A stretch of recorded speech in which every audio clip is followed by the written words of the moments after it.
आज 78वें स्वतंत्रता दिवस, स्वाधीनता दिवस को देश मना रहा है।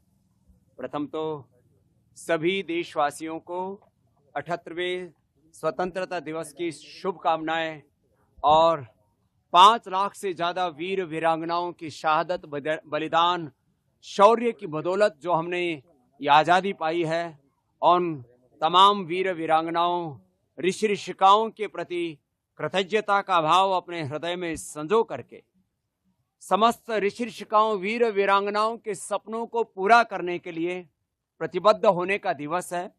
और हमारी प्रतिबद्धता है कि हम राजनीतिक आजादी के साथ साथ इस देश में आर्थिक आजादी के लिए एक बड़ी क्रांति कर रहे हैं और करेंगे, क्योंकि पूरी दुनिया की संपत्ति पर, संसाधनों पर, वैभव ऐश्वर्य पर 1% से भी कम लोगों का एकाधिकार है। उन्होंने, उन साम्राज्यवादी ताकतों ने अपने क्रूर पाशों में पूरी दुनिया की सारी संपत्ति को एक तरह से रौंद रखा है, उन्होंने अपने हाथों में जकड़ रखा है। तो इस देश को आर्थिक आजादी मिले, ईस्ट इंडिया कंपनी से लेकर के ब्रिटिशर्स ने 1000 लाख करोड़ रुपए की इस देश में लूट की। अभी भी लाखों करोड़ की अर्थव्यवस्था पर भारत के शेयर मार्केट से लेकर के, भारत के एफएमसीजी सेक्टर से लेकर के ऑटोमोबाइल, मोबाइल, एग्रीकल्चर इंडस्ट्री में एमएनसीज का बहुत बड़ा आधिपत्य है। और किसी भी स्वाधीन राष्ट्र के लिए बहुत शर्मनाक होता है कि इस देश की अर्थव्यवस्था यदि आजाद नहीं होती है, विदेशी हाथों की गुलाम होती है, तो कभी भी देश पूर्ण सम्मान और स्वाभिमान के साथ, पूर्ण आजादी के साथ जी नहीं सकता है।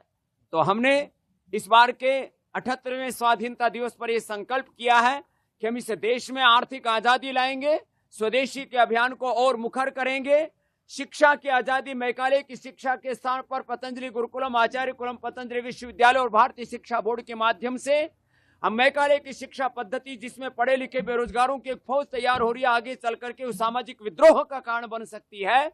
तो हम शिक्षा संस्कार मूलक हो, रोजगार मूलक हो, उसमें स्वाभिमान हो, सम्मान हो, नैतिकता हो, मानवीयता हो, कि बच्चे कभी, युवा कभी देश के खिलाफ बगावत ना करें। जो बगावत हमने बांग्लादेश में देखी, जो बगावत हमने श्रीलंका में देखी, पाकिस्तान और अफगानिस्तान सहित पूरी दुनिया के मिडिल ईस्ट में ये बहुत बड़ा उपद्रव हो रहा है। तो हम एक ऐसी संस्कार मूलक शिक्षा के बीज इस देश में बोएंगे जिससे कि शिक्षा की स्वाधीनता मिले। चिकित्सा की स्वाधीनता का तो अभी बहुत बड़ा सपना बाकी है, क्योंकि एलोपैथी की जहरीली दवाइयां खा खा करके करोड़ों लोगों की मौत हर साल हो रही है। हमने दुनिया का इतिहास पढ़ा है कि ब्रिटिशर्स ने पूरी दुनिया में अपना राजनीतिक साम्राज्य कायम करने के लिए 10 करोड़ से ज्यादा लोगों का कत्ल किया। ऐसे ही इस्लाम के नाम पर भी करोड़ों लोगों का कत्ल हुआ है। लेनिन, मार्क्स और माओ की जो क्रांतियों के नाम पर कत्ल हुआ है विश्व युद्धों में और अलग अलग त्रासदियों में करोड़ों लोग मारे गए। लेकिन हर साल करोड़ों लोग निर्दोष मर रहे हैं जहरीली दवाइयां, सिंथेटिक दवाइयां खा खा करके।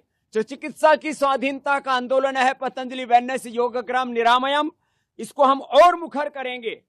एक तरफ आर्थिक आजादी, दूसरी तरफ शिक्षा और चिकित्सा की आजादी, तीसरी तरफ सांस्कृतिक और वैचारिक आजादी, और रोगों से, नशा से, वासना से इस देश को आजादी दिलाने के लिए। क्योंकि जिस तरह से सोशल मीडिया के माध्यम से एक बहुत बड़ा वैचारिक युद्ध चल रहा है, उसमें भारत के बच्चे और जवान बर्बाद हो रहे हैं।